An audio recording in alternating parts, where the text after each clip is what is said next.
Bueno, ahora sí estamos. Veremos. Bueno, ustedes me avisan qué tan mal o qué tan bien se escucha. Debiese escucharse bien. Esperemos. ¿Sí? Sol Rodríguez, ¿qué tal? ¿Cómo te va? ¿Se escucha? Hola. Hola, hola. Ok. Vamos a comenzar para aprovechar. Perdón, pero estaba tratando de ingresar con la página, con el Facebook y por mi computador y se ve que no tengo buen audio por ahí. Así que vamos a hacerlo por acá. Ustedes me dicen si se escucha, si se ve bien, ¿vale? Ambas cosas. Silvia, Ana, ¿cómo te va? Graciela, vale, se escucha bien. Vamos a empezar porque, bueno, estamos atrasados y quisiera que pudiéramos avanzar. Yo lo que quisiera hacer ahora es presentarles, para los que se ingresan por primera vez, lo que estamos haciendo. El curso se llama Salvar una vida, salvar un mundo. Y está en relación al libro de Guy Lorstein sobre la vida biográfica de Frieda von Reichmann, que fue una psiquiatra muy importante y que, entre otras cosas, produjo una serie de curaciones de personas con esquizofrenia y queremos hacer una suerte de lectura paralela entre Clarice Lispector, el texto de Guy Lorstein sobre Frida von Reichmann y Simone de Beauvoir. Ese es el collage que queremos ir armando. Lo que hicimos fue leer el primer texto que aparece en el libro La mujer rota de Simone de Beauvoir, que es la edad de la discreción. Y vamos a avanzar. Hoy día voy a intentar presentarles quién era Frida von Reichmann y de alguna manera para que también ustedes vayan asociando la idea. Este es el libro, bien, las personas que están en el taller tienen algunos capítulos. Lo que vamos a ir haciendo los jueves, yo voy a ir presentando los capítulos que no están entre el material que yo entregué. Y todo eso nos va a ayudar a ir conociendo quién era esta mujer que eh, tuvo un papel importante en la psiquiatría de los años 50, particularmente para aquellos que tengan interés, todo lo que eran las comunidades terapéuticas, digamos, los lugares abiertos. Hubo todo un movimiento psiquiátrico muy importante iniciado en Inglaterra, que se llamó la antipsiquiatría. Bueno, hubo todo un movimiento muy importante en la psiquiatría, este, con, con una incidencia muy escasa de medicación, de farmacología, muy psicoterapéutica, tal vez en un momento en que no era tan fácil diferenciar. ¿Cómo te va, China? Muy bien estoy, muchas gracias. No era tan fácil diferenciar lo que era, comillas, un psicólogo y un psiquiatra más allá de los estudios formales, la práctica me refiero. Y Frida von Reichmann hizo un aporte significativo a la psiquiatría y a las comunidades terapéuticas. Frida von Reichmann nace en el año 1889. ¿Qué ocurre en el mundo más o menos en esa misma época? En ese mismo año nace nada más y nada menos que Adolf Hitler.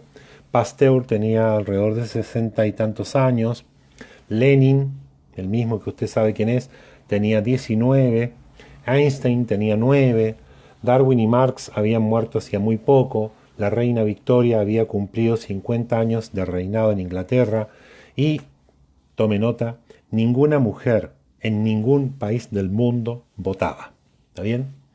Ese es el marco, si usted quiere, que ocurre en el año 1889. Un 23 de octubre nace en Alemania Frida von Reichmann. En qué familia nace Frida von Reichmann? Frida von Reichmann vivió prácticamente los 8 primeros años de su vida en una localidad alemana. ¿Cómo te va, Ana María? Cercana a la frontera francesa. El nombre de la localidad era Karlsruhe. Yo no sé alemán, pero bueno, usted busque Karl, K-A-R-L-R-U-H-E, que había sido fundada alrededor de 1715, unos ciento y pico años antes, y era una de las ciudades más nuevas de Alemania. ¿Está bien? ¿Qué características tenía la ciudad? Era un ambiente liberal, con una reputación muy importante en las bellas artes, con una ópera muy connotada, museos y teatro. Bien, este es el ambiente cultural, social, en el cual va a surgir Frida von Reimann. Y cuna, además del más viejo instituto técnico. Se recuerda que el Kaiser Guillermo, una de las cosas que hizo fue crear los institutos tecnológicos, que fueron en algún momento uno de los pilares de la formación profesional alemana, y que, bueno, dieron origen al, a la fortaleza alemana en las cuestiones tecnológicas a principios del siglo, finales del siglo XIX, comienzos del XX. Una de las cosas que, bueno, después usted, si tiene tiempo por ahí, ya vamos a ver, genera los institutos tecnológicos, que eran de mucha reputación. Bien, ¿qué tal, Rita? Entonces, uno de los más viejos institutos tecnológicos estaba en esta localidad, que es donde Hertz descubre las ondas de radio. Cada vez que usted vea en la computadora aparece Hertz, tanto Hertz. Bueno, ese caballero es el que descubre las ondas de radio, y nosotros seguimos usando las ondas Hertz como una manera de referirnos a determinada frecuencia de sonido y de coso.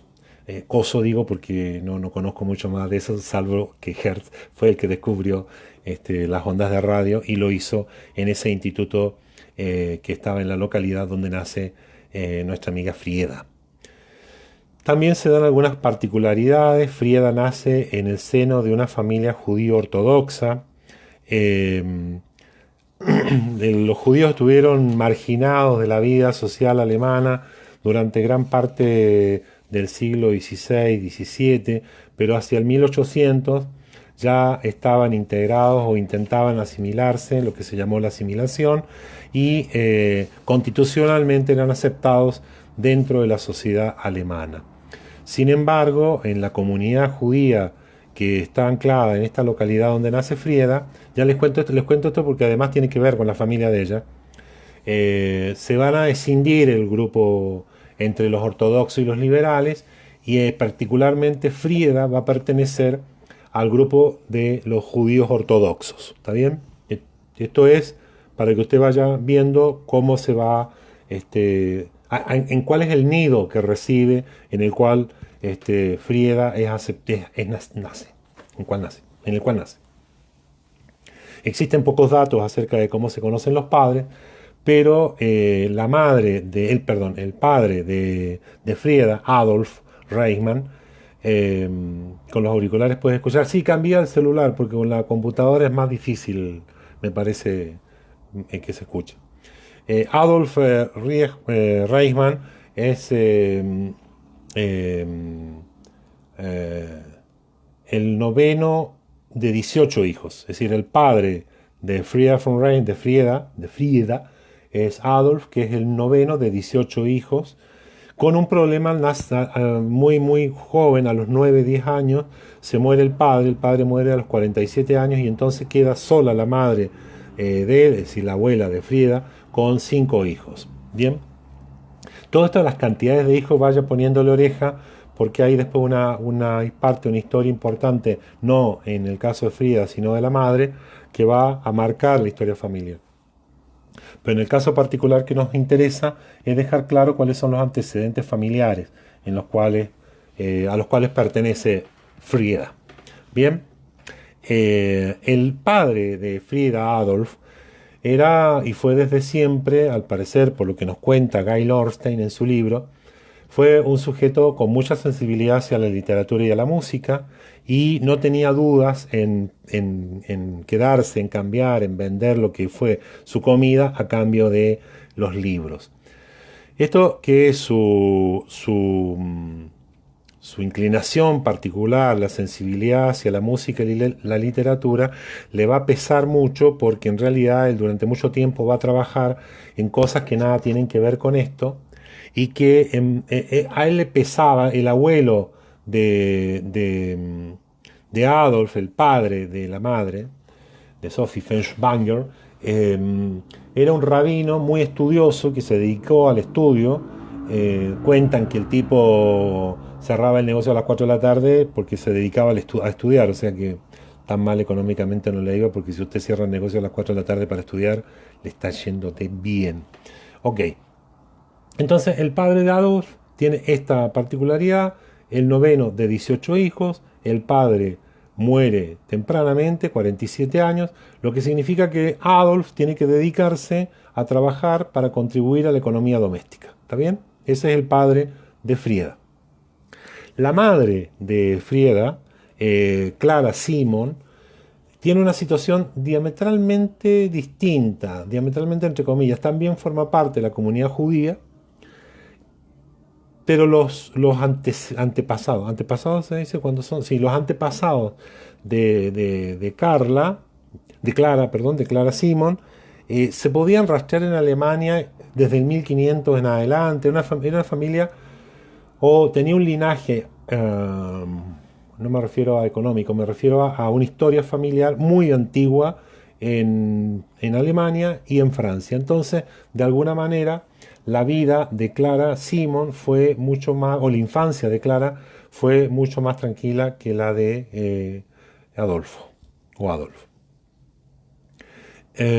Como dato anecdótico, Clara va a estar muy apegada a su madre. De hecho, cuentan que cuando la madre muere, Clara usa luto negro, está de más decir negro, ¿no? Se te ve muy bien, se escucha de gracias Cecilia, qué gusto Cecilia. Hoy día, perdón, esta digresión no tiene nada que ver con lo que venía diciendo. Hoy día pensaba en vos y dije, no te vi en el Zoom de la semana anterior, te iba a llamar y después entre una cosa y otra se me fue, pero me da mucho gusto que estés por aquí, Silvia, perdón Cecilia. Se casan, Adolf es un poco mayor, tiene 29 años y Clara tiene 21. ¿Está bien? Esa es la historia de la cual provienen el padre y la madre de Frieda. Adolf, que era un judío ortodoxo, por lo tanto había una serie de cosas que respetaba, ritos, la comida era kosher, participaba de las festividades judías, etc. Y no era buen comerciante.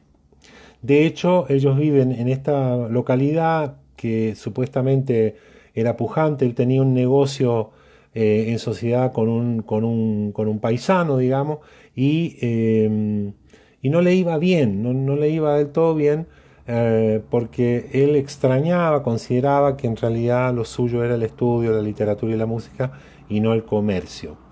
Eh, um, para ubicarse entonces, como eran ortodoxos, la cantidad de restricciones que tenía, por ejemplo, cerrar para las festividades, etcétera, hacían que su economía fuera necesariamente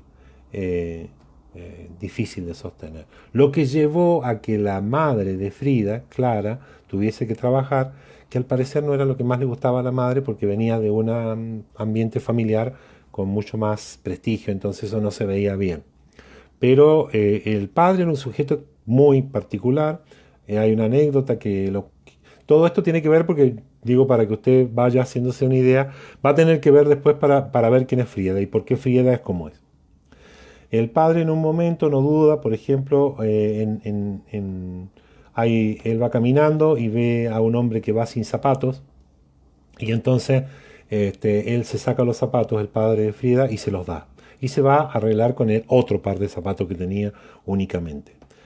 Años después, el tipo está en algún lugar, va a dar una vuelta en góndola, va a cruzar un lago, qué sé yo, y entonces se acerca al gondolero, le ofrece dar un paseo, y el padre Adolfo dice, no puedo, tengo que controlar los gastos.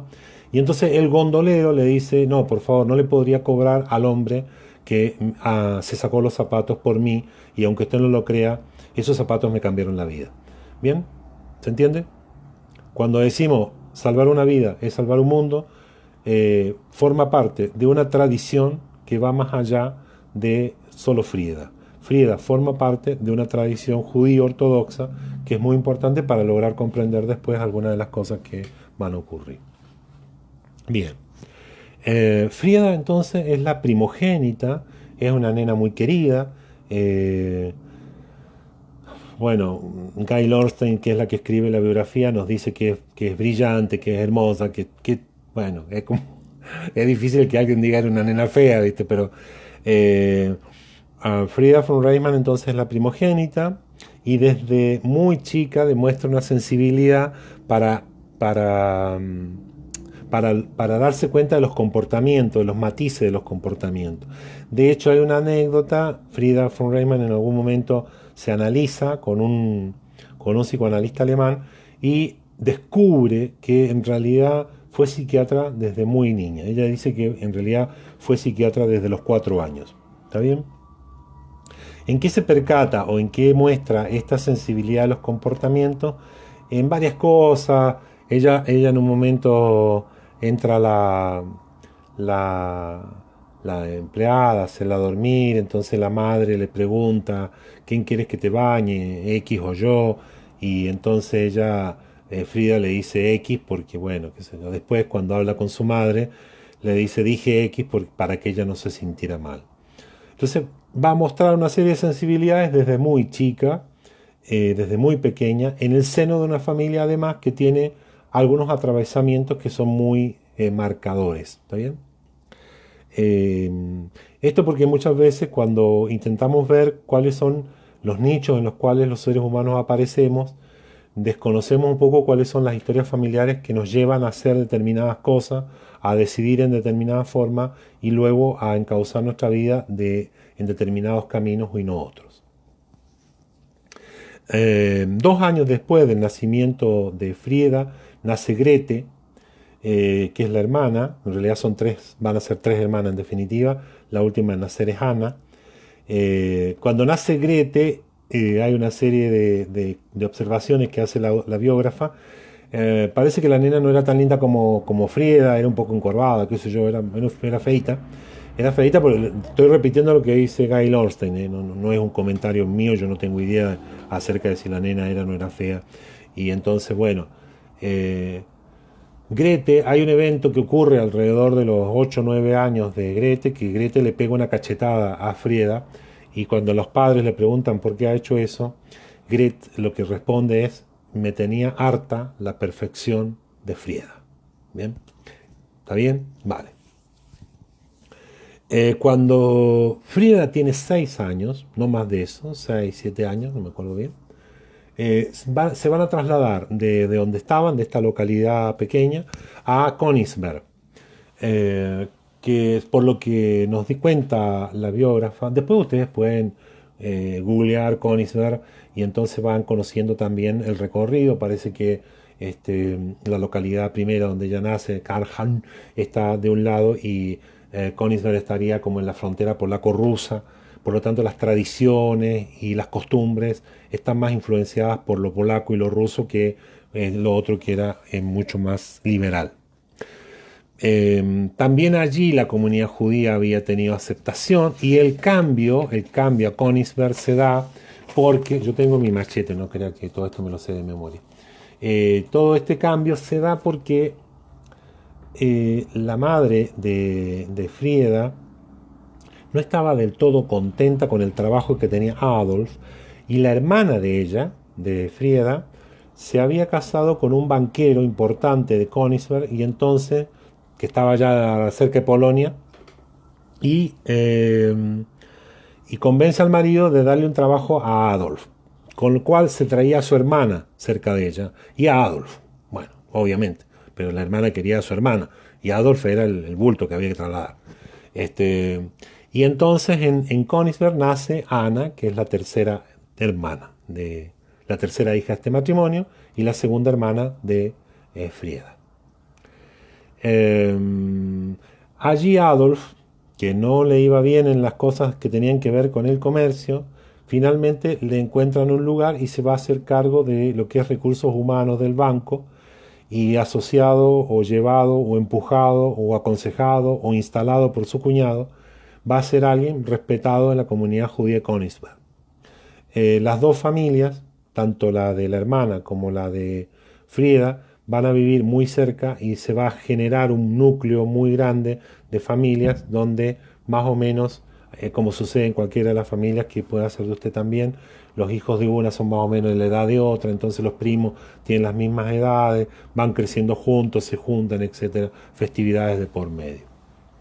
Eh, ¿Qué ocurre que nos pueda ayudar allí?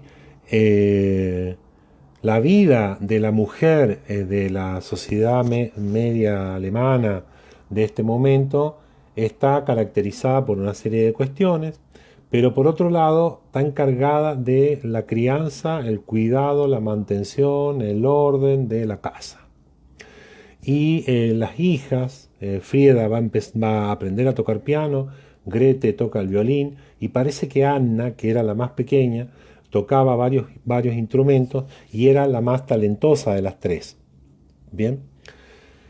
Y hay un comentario que hace allí la biógrafa de esta familia que nos dice que en algún momento la madre de Frieda le habría dicho a Adolf que sus hijas iban a gustar de la música. Entonces Adolf, que parece que no era que se revelaba mucho con las cosas que decía la madre, dice, ¿cómo sabes eso? Dice, vos, haceme caso, les va a gustar la música.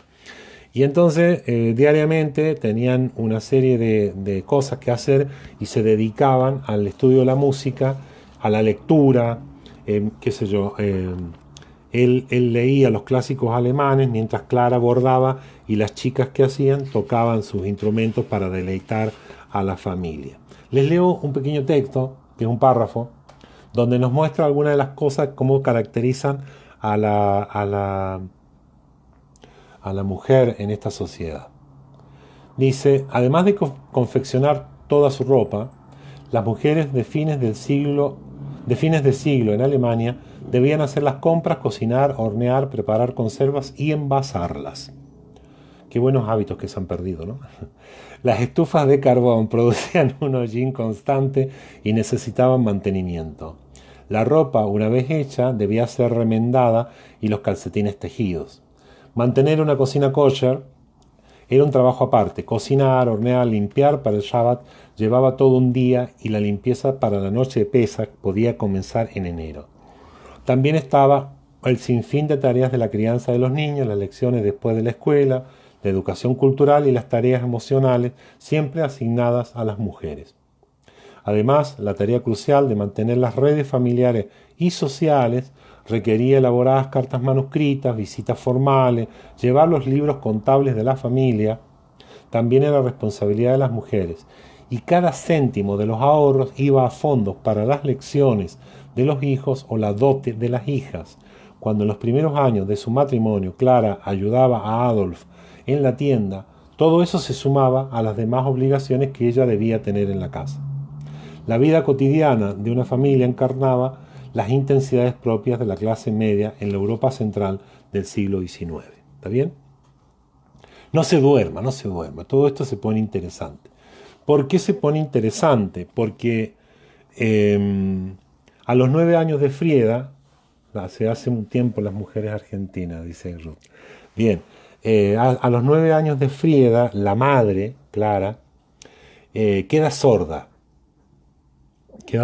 y el médico le indica que no puede tener más hijos.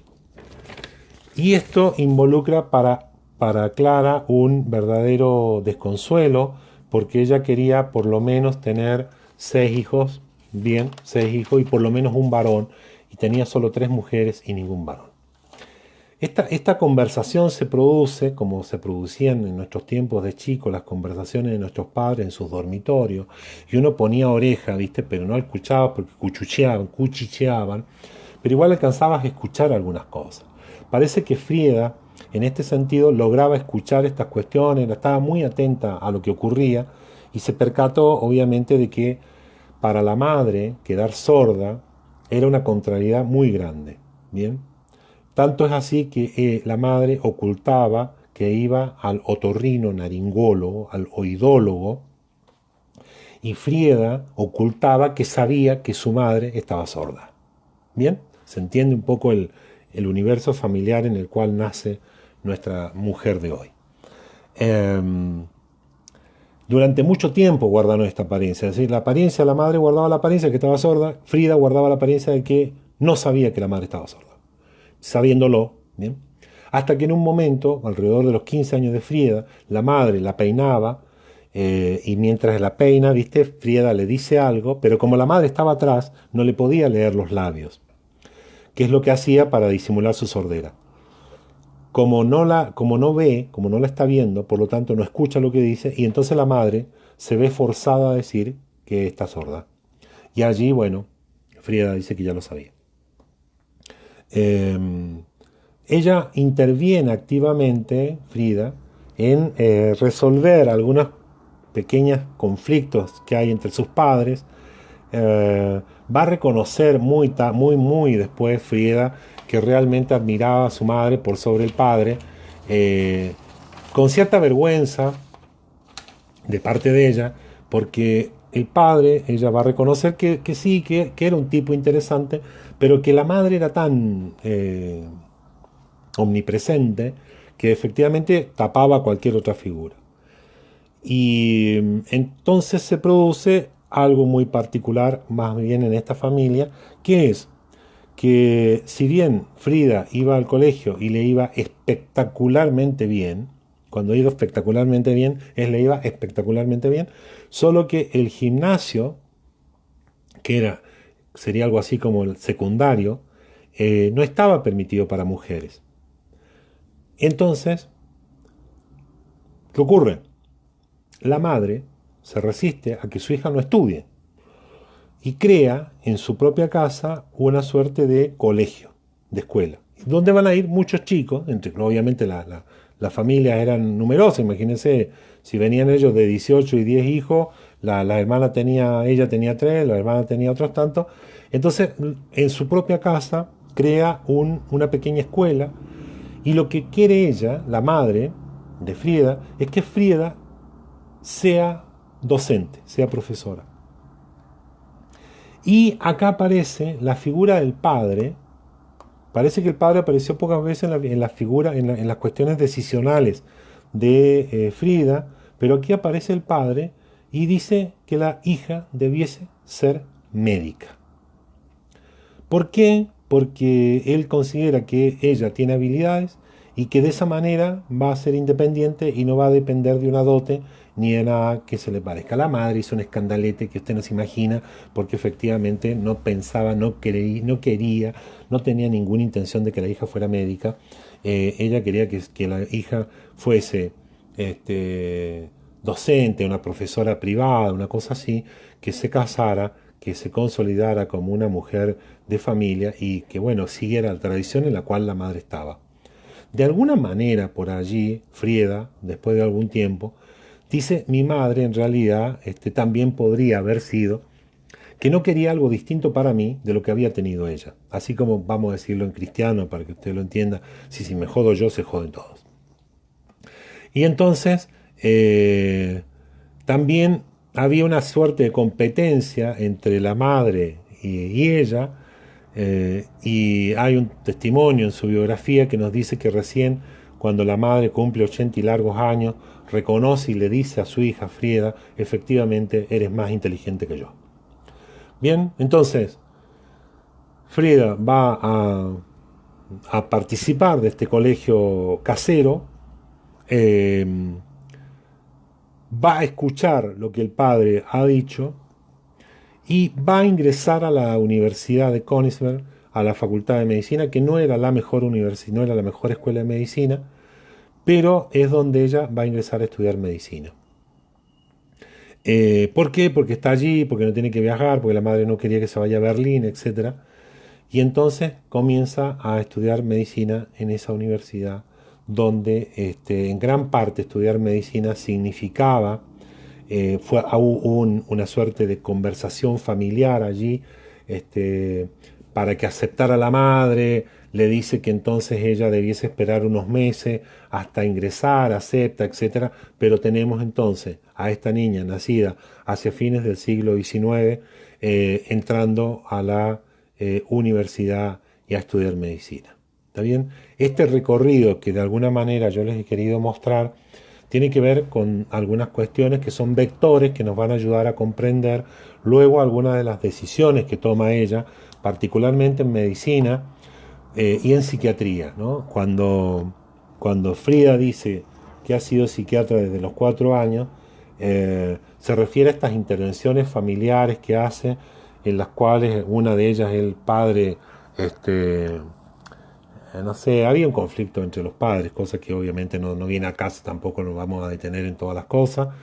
Eh, la madre había hecho algo a propósito para que el padre lo viera, pero parece que el padre entró a la casa así medio cansado y no vio nada, la madre se enojó y entonces Frida hizo un trabajo ahí de componer las partes, diciéndole a la madre que no es que él no la haya querido ver, sino que había estado, qué sé yo, en otra cosa y que le dedicaría tiempo. Y entonces resolvió una situación. Por otro lado, el padre de Frieda, Adolf, si bien era un sujeto que parece ser no iba a contradecir a la buena de Clara, tampoco era que se quedaba callada todo el tiempo y cuando había que decir algunas cosas las decía. Pero él admiraba a la mujer que tenía por esposa, difícilmente le hubiese llevado la contra y por lo que nos dice la biógrafa, él habitualmente lo que hacía era hacerle caso a ellos. Pero no era solo él, ¿no? Si bien es cierto, las mujeres no votaban, cosa que ya lo dijimos anteriormente, este, vamos a contribuir a qué? A que eh, perdón, me fui. La presencia de la mujer fuera de la casa estaba restringida, muy restringida. Difícilmente una mujer criticaría a su marido en público en esa sociedad y en ese momento cultural en el que estamos anclados, pero dentro de la casa la que llevaba las riendas era Clara, no Adolf. ¿Está bien? Ese es más o menos el nido familiar en el cual van a ser Clara von Reisman. Vamos a dedicarle algunas observaciones a su época de estudiante, particularmente porque algunas de las cosas que nos interesan eh, de este derrotero es que, ay, si lo encuentro se los muestro, eh, la realidad de las familias eh, judías de este momento, a ver, esto es, la filosofía que guiaba entonces la clase media del siglo XIX y que por lo tanto tenía que ver con la educación de los hijos, es algo que se denomina Bildung, ¿bien? Si lo pronuncio, después se lo escribo B larga I L D U N G, por si alguien nos dice cómo se dice correctamente, que es la idea del cultivo. El cultivo tenía que ver con la apetencia por las artes, ¿está bien? Se los leo. Como escribe la historiadora Marion Kaplan, al fusionar educación con formación del carácter, crecimiento moral y automejoramiento, el Bildung describía una personalidad cultivada y bien educada, una persona autónoma y armoniosa, dotada de modales refinados, apreciación estética, cortesía y gentileza. ¿Está bien? Ningún hogar estaba completo sin un piano y los niños aprendían a tocar instrumentos tal como aprendían a leer. La creación de una vida hogareña modelo era una familia modelo. Para que los niños adquiriesen los valores requeridos para vivir apropiadamente en un mundo tan cultivado, el estudio disciplinado y el goce estético eran esenciales desde la primera infancia. El padre de Clara, Adolf, solía decir: una buena educación vale más que un dote. ¿Está bien? Entonces, el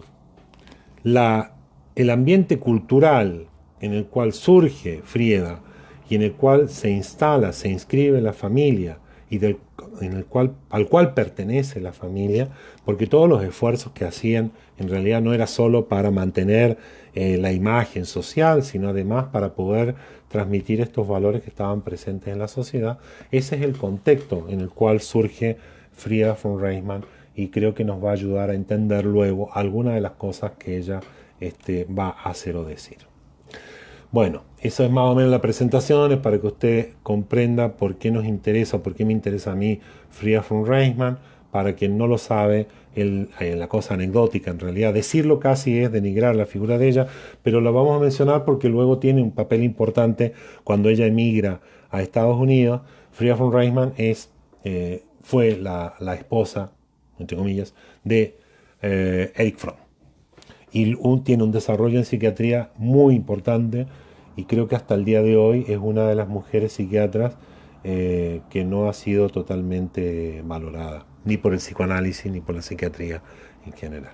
Bien, no sé si hay alguna pregunta, alguna duda, si les quedó más o menos claro el, el, eh, el relato, lo que usted guste.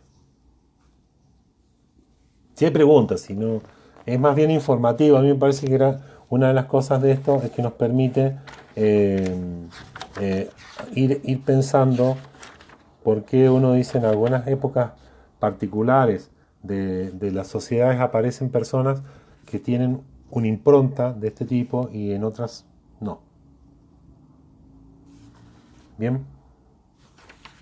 En realidad también Frida tuvo una tía, que era hermana obviamente de su madre, Helen, que era una activista socialista, no se casó, andaba por el mundo sola. Digo, si bien la sociedad es restrictiva respecto de los comportamientos que una mujer puede tener, también hay figuras femeninas que logran zafarse de esas estructuras y hacer lo que se le viene en gana. Elba dice, Ale, ¿algún libro para informarse? El libro que yo tengo es sobre ella es es la biografía. Salvar una persona es salvar un mundo, es de editorial Andrés Bello. No sé si se encuentra, yo a alguien le conté que yo lo encontré casualmente en un cajón de saldos en una librería en Córdoba hace, no sé, mucho tiempo. ¿Y por qué lo compré? Porque un buen profe que tenía, Aarón Sal, me dijo, mira lo que encontré. Yo dije, ¿quién es? ¿Quién es esa? Me dice, qué bruto, no sabe. Bueno, sí, yo era bruto y no la conocía, y entonces allí me acerqué a saber quién era ella y compré el libro. Bien. Eh, no sé si es fácil de encontrar. La biografía, ¿se consigue la biografía? No lo sé, Maggie, Maggie, perdón, no lo tengo. ¿Qué tenemos que ir leyendo para mañana? El capítulo que les mandé, que creo que es donde dice la psiquiatra, el capítulo 3 es la psiquiatra, ese nos vamos a detener mañana para ir viendo algunas de las cosas que tienen que ver con ella en particular como psiquiatra. No, yo les voy a dar algunas pistas sobre ella como alumna, pero las influencias que si bien tiene Frida von Reisman son desde el psicoanálisis. eh, ella no es una psicoanalista que uno podría decirlo freudiana, ortodoxa. En realidad ella lo que hace es crear casi su propio método, ¿no? El Baquiñón. Ana María dice, bien, eso ya Ana María te respondí. Maggie, ¿se consigue la biografía? No lo sé, pero bueno, habría que ver. Muy interesante, gracias Rita. Ana Delia, clarísimo el relato, no sabía que era esposa de Eric Fromm, sí lo era. En todo caso fue un matrimonio un poco sui generis, ya comentaremos el chismerío, ahí vamos a hacer la revista Gente. Cristina dice, muy interesante, muy bien, gracias. Cecilia, el libro que se consigue acá en Córdoba para comprar. Bien, allí Cecilia de Saavedra dice que el libro se consigue acá en Córdoba para comprar. Bien, ¿cómo fue su ida a Estados Unidos? Eso forma parte de un capítulo interesante que le vamos a dedicar en algún momento su tiempo, porque, bueno, fue ya instalado el nazismo y la familia muchos ya siendo perseguidos, ahí vamos a dedicarle algún tiempo, y ahí vuelve a ingresar en algún sentido Eric Fromm, porque Eric Fromm ya está en Estados Unidos. Ana Delia, sí, Eric, sí señora, Ana Delia. Beatriz, me parece clarísimo, ok. Pues yo pregunté en librería y no está. Ya buscaré, dice Cecilia. Bien, Mónica Leso, China, muy clara, vale. Bien, gracias Laura por el deseo, ustedes también, que tengan buen fin de semana. Mañana nos vemos a las 6 por Zoom. Y ahí, bueno, vamos a ir adelantando algunas cosas. Después hay un par de libros que yo tengo también de ella, donde trabaja, dice, principios elementales para psicoterapia con determinados pacientes. Más que a mí no estoy interesado, perdón que lo diga así, si alguno de ustedes está interesada en eso, bueno, qué sé yo, escaneemos el libro y lo podemos poner a disposición. Eh, a mí lo que me interesa poder transmitir de Frieda, eh, es de nuevo, primero que en la condición de mujer, eh, y en la adversidad, ella puede generar algo muy creativo que no está dado únicamente porque sea buena psiquiatra. ¿Está bien? Eh, lo que logra, a mi juicio, Frieda von Reimann es eh, articular su historia familiar, eh, los principios que ella, sí, 1745, que ella había recibido de su familia, eso lo logra articular con sus inquietudes académicas y hay una aparición de un personaje absolutamente distinto. Entonces, cuando uno dice qué hace que las personas, que un doctor sea un buen médico, que alguien sea, qué sé yo, a veces decimos, bueno, la universidad, la que fue, la pasión por el estudio. Sí, pero hay ciertas cosas que tienen que ver con el componente humano. Y me parece que en este caso, gracias China, en este caso se puede ver eso, ¿no? De la misma forma como vemos esos componentes en Clarice Lispector, como vemos en Simone de Beauvoir. ¿Está bien? ¿Por qué si el libro de Simone de Beauvoir, La mujer rota, va a ser el conductor? Porque de alguna manera las historias familiares, las historias que logran reconstruir estas mujeres, es a partir de una fractura, sea cultural, social, política, religiosa, de una fractura, ¿no? De alguna forma ellas logran construir a partir de esa fractura y desde esa fractura, ¿no? Entonces es interesante ver también porque nos permite a lo mejor pensar algunas cosas sobre nosotros mismos. Eso. Que tengan buen fin de semana, que lo disfruten. Nos vemos. Cualquier comentario o cosa que quieran, pónganlo en los comentarios. Si no, anoten mi teléfono, me escribe por correo o me manda un WhatsApp. Mi teléfono es 351-357-7186. O por medio de Sole en la Secretaría del CEPRAM. Cualquier forma, o sea, que usted diga, bueno, me gustaría tal cosa o saber algo más de esto, bueno, va, lo pone. Y si tiene que ver con el taller, avanzamos por ahí. Que tenga buena semana, que lo disfrute, ha sido un gusto. Hasta luego.